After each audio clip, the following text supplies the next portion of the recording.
I played Pikmin 4 for 14 hours on launch day. That was probably my best use of a day off, to be honest. I'm not exaggerating when I say that Pikmin 4 is already one of my favorite games of all time. It is easily my game of the year, and it's probably been my favorite game since... I can't even tell you. It mixes all the three previous Pikmin games so well, has incredible fan service and lots of stuff to do, and at least the main game will be infinitely replayable. There will be spoilers, so watch at your own risk. I'm tackling this game hard. You've been warned. The main gameplay is similar to the other Pikmin games, but has several twists. You control several different types of plant-like creatures named Pikmin. These guys will do basically everything for your captain. They'll carry items, break down walls, fight enemies, complete bridges. They do pretty much everything. This time, the captain is accompanied by another species, a rescue dog named Ochi. I will say that up front, Ochi is cute as hell, but he does throw off the balancing a bit. He is useful for several things, and the player can power him up over time by using pup drive points. To be fair, he is a bit useless at the beginning of the game. Eventually, he'll be able to ferry Pikmin across the water, have the Pikmin and player ride him, jump up to higher ledges, ram into enemies, and carry items. The player can also turn into Ochi and control him. Think of Ochi as a Pikmin Captain hybrid. When the upgrades start rolling in, though, he becomes a beast. He has 100 Pikmin carry weight, he can stun enemies with his charge, he can charge infinitely, he does massive damage to enemies, he can dig super fast. I like watching Ochi get more useful as the player goes through the game. It's just so neat, it even gives it a slight RPG feel. Even something as basic as having a slow as shit leaf Pikmin ride on his back is helpful. Going back to the Pikmin themselves, there are 9 types of Pikmin that you'll encounter in the game. Red Pikmin are resistant to fire, can carry pine cones that are on fire, and have a 1.5 attack bonus. Blue Pikmin can swim in water and walk through sprinklers. Yellow Pikmin can be thrown higher, are fast diggers, are immune to electricity, and can knock down electrical gates. White Pikmin are speedy, immune to poison, and can poison enemies when eaten. Purple Pikmin are ferocious fighters, do a ground pound when thrown, and they can carry 10 times what other Pikmin can. They also weigh 10 times what other Pikmin do. Rock Pikmin do great damage on impact, can break glass walls, and can't be crushed by enemies. Winged Pikmin can fly, which make them great for retrieving certain treasures and fighting flying enemies. One of the new Pikmin types is the Ice Pikmin. These guys can freeze water if enough Ice Pikmin are present. This will allow the captain and other Pikmin to walk across it. They will also freeze enemies when they attack them enough, which acts like an ultra bitter spray in Pikmin 2.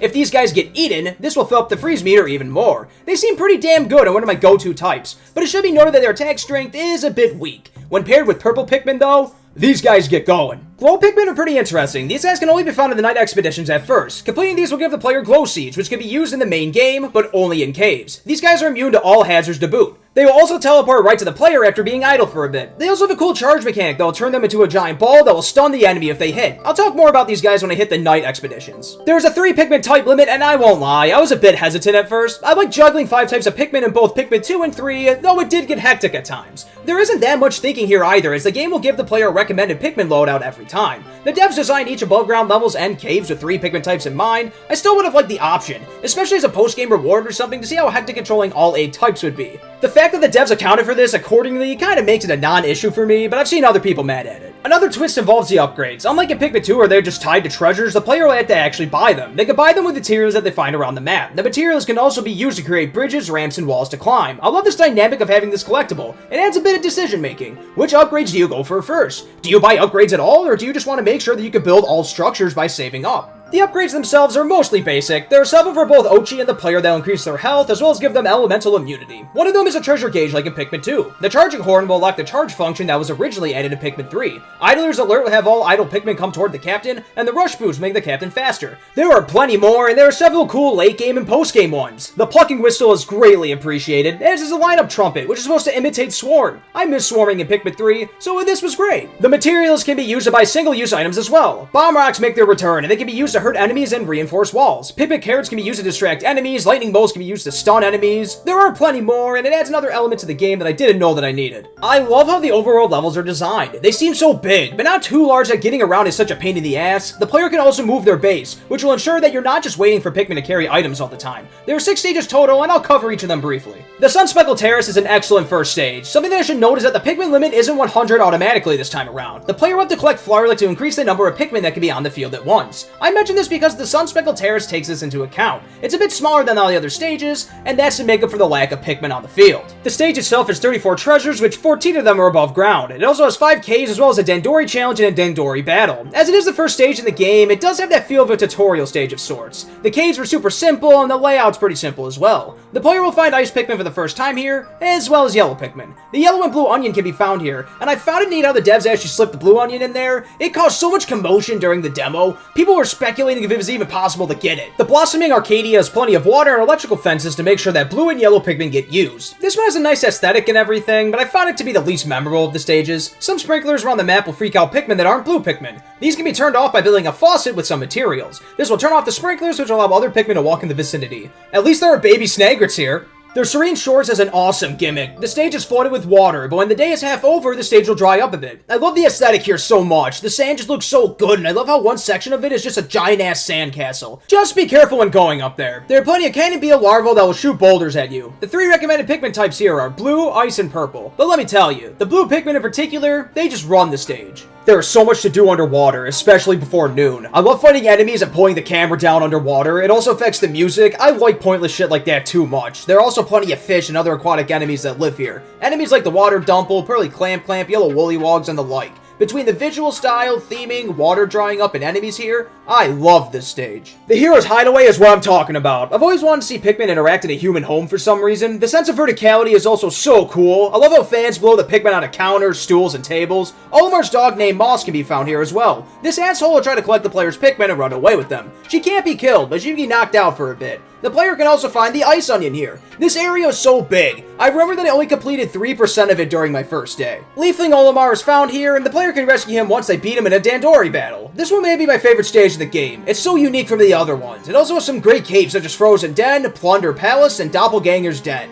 I also like the gimmick of using the card treasures to open the safe, which is where the Dandori battle is held. The Giant's Hearth makes use of the brand new Red Pikmin ability. There are several spots where the Red Pikmin can drop off their fiery pine cone, and plenty of bundles of hay to burn down. I love the part where the captain has to climb this broken down structure. They have to jump on bricks that are sticking out. It's annoying that you have to build this wall for the Pikmin to get down though. I even brought out Winged Pikmin to see if it made a difference. Nope! They will just float above the incomplete wall. How dumb. The player can find the Rock Onion behind a Sovereign Bulblax. Speaking of that, there are plenty of other dangerous creatures here, like the Bull Bear, Fiery Bulblax, Mama Sheargrub, Bug-Eyed Crawlman, and Master Hops. I think it's a great penultimate stage. There are good caves, plenty of fearsome creatures, and it uses cool new mechanics that were introduced. The Primordial Thicket is the final stage in the game. First thing is first, the Puffstool is back. I love this guy. It was one of my favorite enemies in the original Pikmin. The recommended Pikmin loadout is White, Winged, and Ice Pikmin. I think they did this because their attack power is weaker than the other types. The stage is filled with mud that will drown Pikmin, as well as the captain if they get stuck. Luckily, these can be frozen by Ice Pikmin.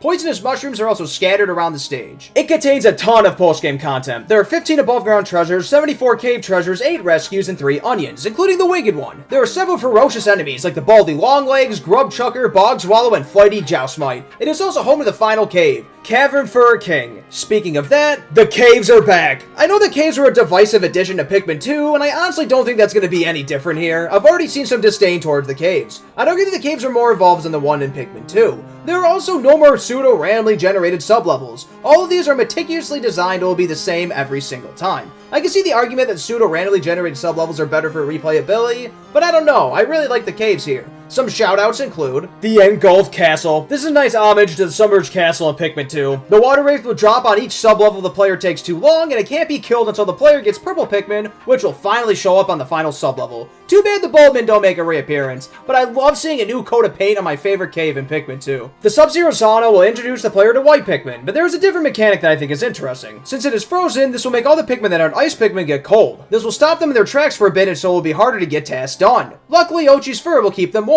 The boss battle here is nice fan service too. It's against a nice version of the Armored Cannon Beetle. Kingdom of Beasts is a nice reference to 2 Pikmin 2 caves, Hole of Beasts and Bulblax Kingdom. There are several grub dog enemies here, ranging from orange Bulborbs to spotty Bulborbs to whip-tongue Bulborbs. Not just that, there are 2 different kinds of bosses here. The Empress Bulblax will be fought in sublevel 3. It seems mostly the same as it did in Pikmin 2. The final sublevel will have the player fight 2 Emperor Bulblax. They are pretty much just as pathetic as they were in Pikmin 2. The final floor is straight out of Pikmin 2. Like, it's the same layout. That's pretty cute. You have to get Red Pikmin on top to get this treasure that is surrounded by fire geysers. The player can also discover Rock Pikmin here. I know you could consider it nostalgia pandering bullshit, but I really love to see caves that are inspired by the ones in Pikmin 2. Plunder Palace has a beautiful aesthetic that reminds me of Glutton's Kitchen. The cave is just littered with bread bugs, and it has the giant bread bug acting as the final boss of the cave. The musical track is a nice reference to it as well. Caves like this just show how beautiful the art direction can be at times. Then, Of course, there is Cavern for a King, which is a goddamn marathon of a cave. It has 20 floors. There are a couple of rest floors in here, sure, but when there isn't, you're met with some enemies like the Smoky Prog.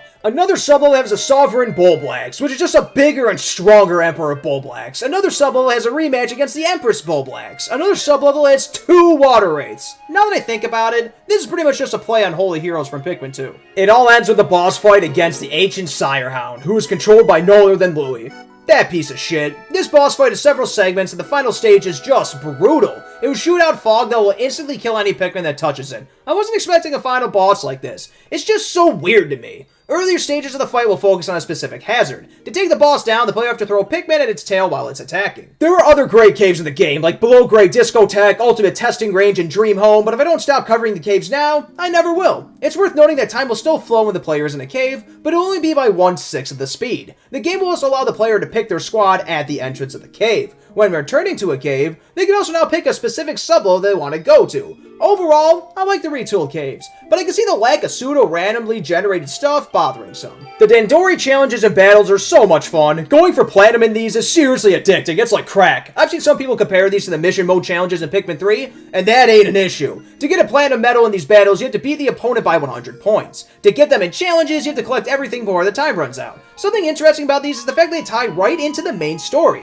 The mission and challenge modes in previous games, those are more standalone. When the player completes the Dandori level, they will capture a Leafling, which will unlock a new night expedition. Dandori battles can be hectic as all hell. The player will have to try to collect items around the map to increase their score. These can be enemy carcasses or treasures. They can also grow more Pikmin by returning pellets to their onion. Power-up orbs will spawn around the map, and these range from Ultra Spicy Sprays, to dropping boulders on the enemy, to electrocuting the enemy, to getting mines, to getting more Pikmin themselves. There's a lot here. Every once in a while, certain items around the map will give the player more points when collected. The Sneak Bomb is also brilliant. If you can get this to the enemy's onion, they will lose their Dandori points in form of canisters. If you can collect those and bring them back to your onion, you'll get the points. Dandori battles can also be done in multiplayer on the title screen. The Dandori challenges will have specific layout and Pikmin types. It urges the player to find an efficient way to collect everything in the allocated time. Some of the later ones are so good and it took me a few tries. Meanwhile, the ones in the main game are good. They start to ramp up by the post game. You have to beat Olimar Shipwreck Tale first, which I will go over. Like, why?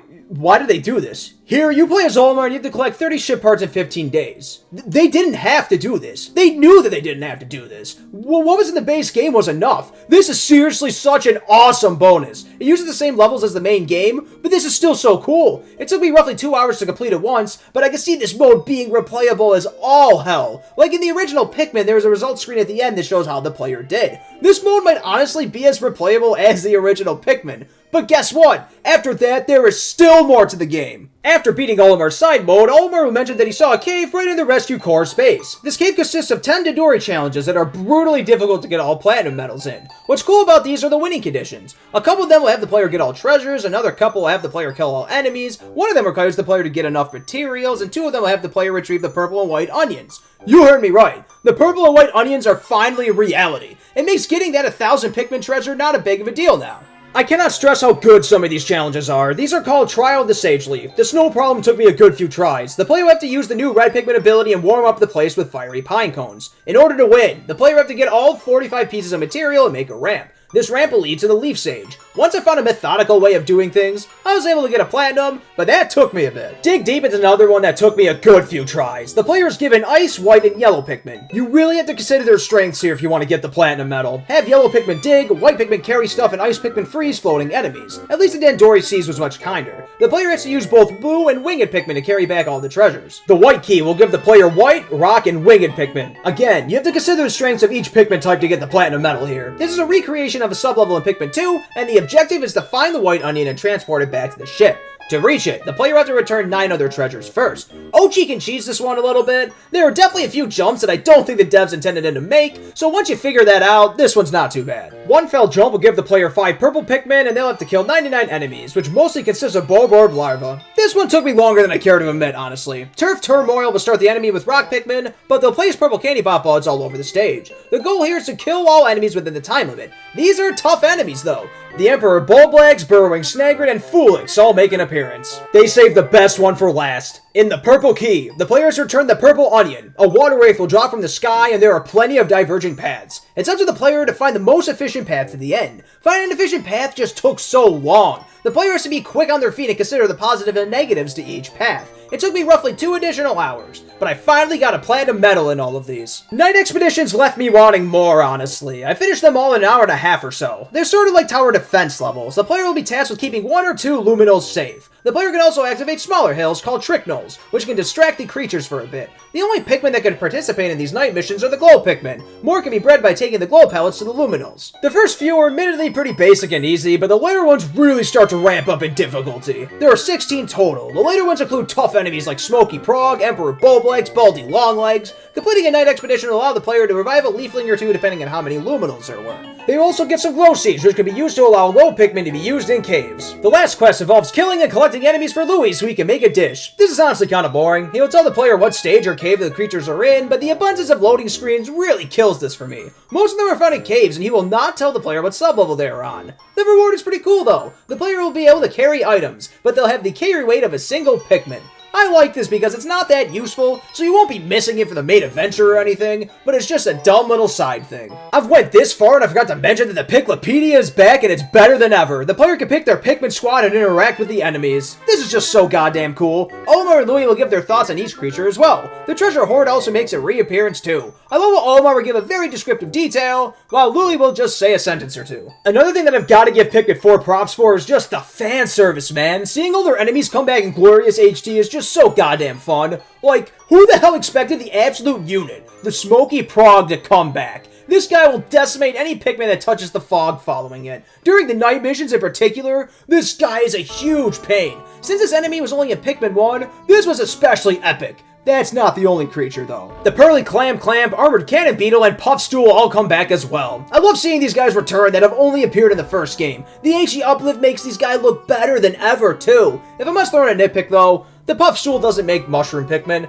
Why, though? That's the whole point. Too bad we didn't get the Gulch. I think it's the only enemy that's still banished to the first game only. That's not all though. There are plenty of enemies and bosses that skip Pikmin 3 that somehow made their way back here. Some of them that come to mind are the Woolywog, Water Wraith, Emperor Bulblax, Empress Bulblax, Mannet Legs, Fiery Bulblax, Doodlebug, Anode Beetle, and a Fuzzy Mamuta. I love seeing the redesigns of these guys. It's fun seeing them in HD for the first time in a game with such a beautiful art style. So I love Pikmin 4, but it wouldn't be fair to act like that it's perfect. Some things annoy me for sure. The biggest one is the lock-on system.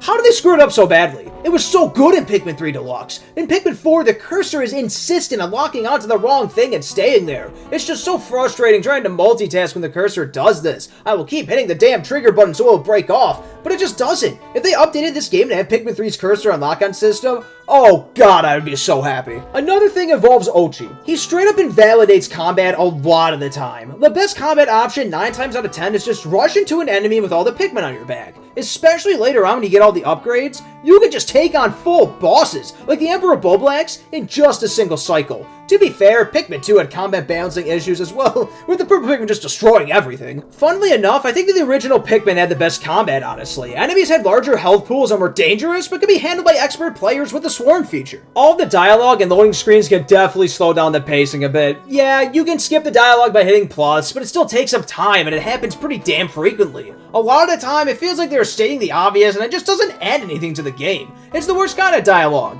Constant and annoying. Since you could skip it, it's not a huge deal, but between this and the long loading screens, it was worth mentioning. If you want nitpicks, I really don't like the fact that the main character is self-insert. One thing that really made the original Pikmin so impactful to me was that, well, you were Olimar. You were the one that was trying to desperately grab all ship parts. You were the one trying to survive. The whole self-insert character trope has always kind of annoyed me, to be honest. It seems like a cop-out that, instead of creating a fleshed-out main character. On that topic, I'm not huge on these captain designs either. Maybe they'll grow on me over time, but they're nowhere close to Olimar, Louie, or hell, even the Copites. Another nitpick. Where the hell are Bulbin? They did a play on the submerged castle and they didn't bring them back? Why? They're so cool. The fact that they have every other type of Pikmin but not these guys, it just makes me sad. Well, I guess Puffman got the short end of the stick too, which is debatably even more annoying since they actually brought back the Puff Stool. I'll mention the performance here too. While the game looks great, it only runs at 30 FPS and it doesn't even hit 1080. I think it's above 720 though. The game will dip frames at times, but it's only at odd moments, like when the camera is spun around a plant and it goes transparent, for example. It's not a huge deal, and it didn't affect my enjoyment too much, but it is something to note. I want to see a Pikmin game released by Nintendo that runs at 60 FPS, damn it. Multiplayer's absolute cheeks too. Such a shame as Pikmin 3 Deluxe offered full-on multiplayer for the entire game. I was hoping that this was going to be the norm going forward. I hope that this wasn't a one-off because I played through the entirety of Pikmin 3 Deluxe with my brother. The main game, all the mission side mode challenges, all of the side missions like Olimar stuff. It's just annoying, man. The thing that I just love about Pikmin 4 is the fact that it blends all the other Pikmin games to create something truly special. Pikmin 1 fans will love the returning enemies in Olimar's side mode, which in itself is a retelling of Pikmin 1. Pikmin 2 fans will love the caves, treasures, and Piklopedia. The Dandori battles remind me of the awesome mission mode challenges in Pikmin 3. Trying to platinum all of these comes close to trying to get a platinum in all the Pikmin 3 missions. Not just that, but it adds plenty of new to the table as well. Ochi may be a bit OP, but I think he's a great addition to the gameplay loop. Being able to consolidate the Pikmin into a smaller area is something that I didn't know that I needed. While the night expeditions are brief, they are a welcomed addition. Having to collect materials around the map to make structures and buy upgrades is such a cool concept. Being able to move the base around the map makes collecting things less tedious. Some underutilized types, like red and blue Pikmin, gained a new ability or two. So, that's Pikmin 4. It's too early to call it my favorite Pikmin game, but the fact that it's in the discussion is amazing. I love Pikmin 1, 2, and 3 to death, and I think that 4 stands right by them. Sure, it has its own pitfalls like drown-out dialogue, the self-insert character being kinda lame, and the annoyingly stupid lock-on cursor,